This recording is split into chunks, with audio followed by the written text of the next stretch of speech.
Los precintos en Zumbilla solo se mantienen en los parques. En ningún momento el pueblo ha decidido autoconfinarse. Si te das un paseo por el pueblo, verás que está vivo el pueblo y en la calle. Sí, seguimos haciendo vida absolutamente normal. Estamos haciendo vida normal.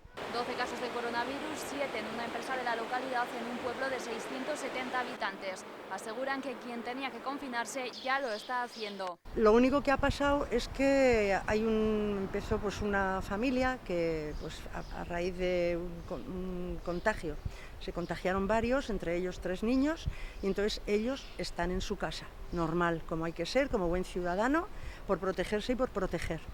Están confinados a los que tristemente les ha tocado estar afectado por el virus. Hombre, confinados están las personas que sí que han dado positivo. Los fantasmas que giran en torno a la localidad están trayendo, aseguran los vecinos, pérdidas económicas. De hecho, todo el bulo este que se ha creado está haciendo mucho daño al pueblo, tanto a los negocios locales, las casas rurales, el camping. Al final, parece que somos, no sé, los apestados.